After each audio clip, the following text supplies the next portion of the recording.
Nakatanggap ka na ba ng text message na ipapahiya ka raw sa lahat ng mga contacts mo? O kaya naman may pupunta daw sa may barangay nyo o sa bahay nyo na pulis dahil hindi ka nakabayad sa utang mo.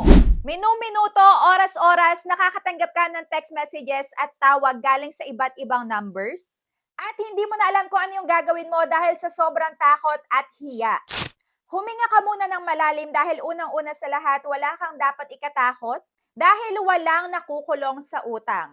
So kung na-experience nyo yung mga sinabi ko kanina, panoorin mo yung video na to hanggang dulo para alam mo nga kung ano yung possible na ma-experience mo pa at kung ano yung dapat mong gawin kung halos lahat ng sinabi ko is na-experience mo na. And especially ako, na-experience ko na din yan. Kaya sana makatulong sa'yo yung video na to at panoorin mo hanggang dulo. Dahil sa dulo ng video na to, ikaw ang may control sa sitwasyon na ganito. So, ay nasimulan na natin.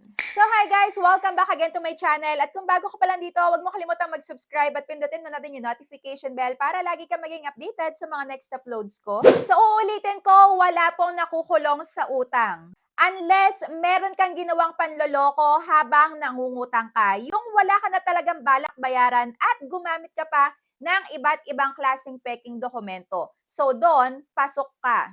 Pero kung sa simple lang naman na pag-utang mo, 1,000, 2,000, hindi ka nakabayad, may pananakot agad sa'yo, sinabihan ka na idedemanda ka, may parating na attorney dyan sa bahay nyo, naku, huwag kang maniwala dahil walang katotohanan. At base nga sa Article 3, Section 20 ng Philippine Constitution, malinaw na sinasabi na walang sino man ang pwedeng makulong dahil sa hindi pagbabayad ng utang o dahil sa kahirapan. Yes, ang pagkakautang ay isang sibil na obligasyon at hindi yan isang krimen dahil halos lahat naman ng tao kahit nga mayayaman may utang pa rin. Pero alam mo ba kung ano talaga yung krimen? Yan ay yung pananakot sa buhay mo, yung pagmumura sa'yo ng mga agents, ang pagkalat ng mukha mo sa social media, at ang pagnanakaw sa contact list mo kahit na wala kang pahintulot. Yan yung malinaw na paglabag sa Data Privacy Act at sa mga regulasyon ng SEC or Securities and Exchange Commission. Kaya wag mong isipin na ikaw yung kriminal dito dahil sila yung lumabag sa batas. Ngayon, simulan natin yung depensa at kung ano yung dapat mong gawin.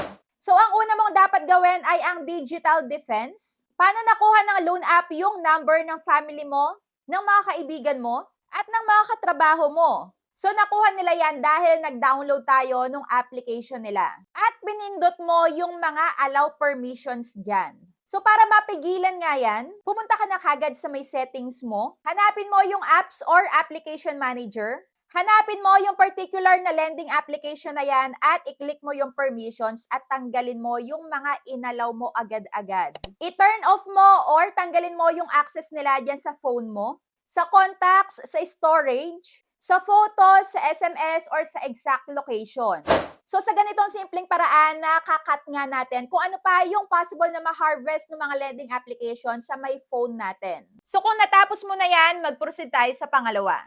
Yung isunod na target natin ay yung social media accounts nyo. Especially yung Facebook. Dahil dyan nga nila hahanapin yung mga kamag-anak mo at doon sila mag-message at mag-post. Maaaring doon sa may mga pinopost ng mga kamag-anak mo, magko-comment sila sa mga buy and sell at doon sila mag-post.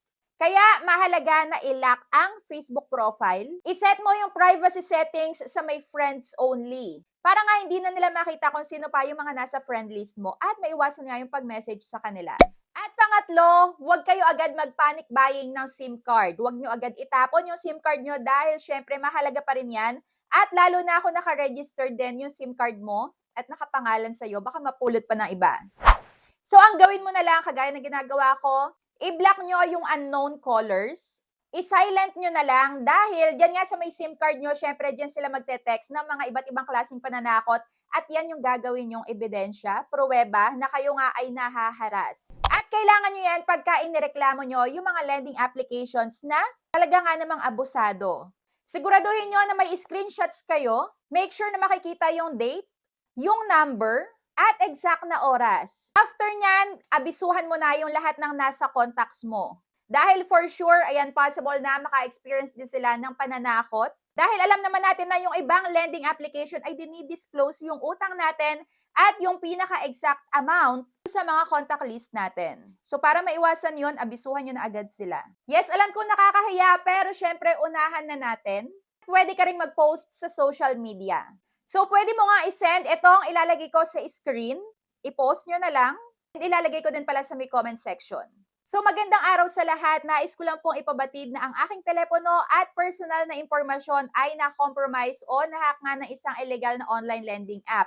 Kung makatanggap man kayo ng mga malisyosong text, pananakot, or paniningil, gamit ang pangalan ko, pakiusap po na huwag itong pansinin, i-block agad ang numero at i-report. Pasensya na po sa abala. So, ganyan lang kasimple. Para nga maging aware sila na ikaw nga ay isang biktima ng ganyang klaseng pananakot galing sa mga abusadong OLA or online lending applications. Ngayon, oras na para gumante gamit ang batas. Saan nga ba pwedeng magreklamo?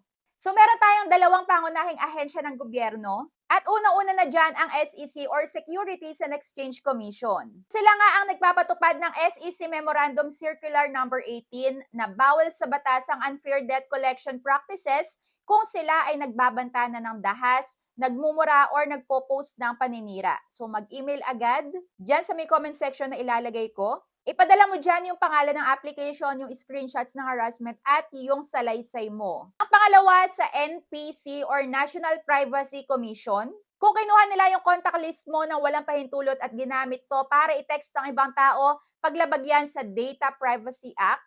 Kaya pumunta kayo sa official na website nga dyan din sa may email na ilalagay ko sa comment section at mag-file kayo dyan ng formal na reklamo sa kanilang complaints portal. Hindi lang dyan, pumunta na rin kayo sa may Google Play Store or App Store kung saan nyo na-download yung OLA or online lending apps. Hanapin nyo yan at i-click agad yung 3 lines sa kanang bahagi. I-click nyo yung flag as inappropriate. Piliin nyo na yung dahilan, kagaya nga ng harassment, or malicious content. Dahil kapag marami nga tayong nag-report, maaaring tanggalin ng Google App or App Store yung kanilang platform. So, tandaan nating lahat na yung pinaka-goal ng mga yan is takutin tayo para mapagbayad. Pero syempre, sana doon naman sa may matinong paraan, sa magandang paraan. Para mas makapag-isip pa tayo ng way para makapagbayad sa kanila, di ba? Alam ko naman na nangutang kayo, meron kayo inaasahang pambayad sa due date na yan, pero syempre, dumadating din tayo sa point na nagagasta din natin yung pambayad na yon dahil merong emergency, may kailangan bilhin, at katanggap-tanggap naman yon. Puwera na lang kung yung ipambabayad nyo is ipambibili nyo pa ng luho, so wag na. At alam naman natin na yung mga gumagawa ng ganito, na pananakot is grabe din naman yung interest at short term lang naman. And syempre, kaya din tayo pumapatol minsan doon dahil kapos na kapos at hindi tayo naaprubahan sa mga super legit. Kaya kapag hindi mo ipinakita na natatakot ka, at kapag ginawa mo yung mga legal na hakbang, gaya ng nabanggit ko kanina, at wala kang dapat ipangamba.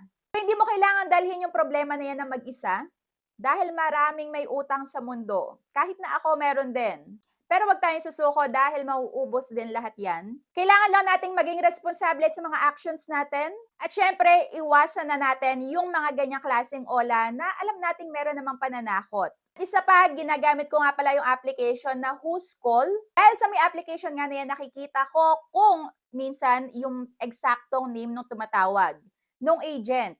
So, nadedetect nga nung Who's Call app yung mga unknown numbers na yan, kung anong loan application yan. So, kung nakatulong sa iyo yung video na to, please subscribe. Like and comment nyo na din kung anong loan application yung nakaranas na kayo ng pananakot, pangaharas. At kung na-experience nyo na din na ma-post sa social media. So mag-pray lang tayong lahat na makakaraos din tayo sa utang. At darating din yung time na hindi na natin kakailanganin pa mangutang dahil okay na tayo financially. So that's it for today's video. Thank you for watching and see you on my next vlog. Bye!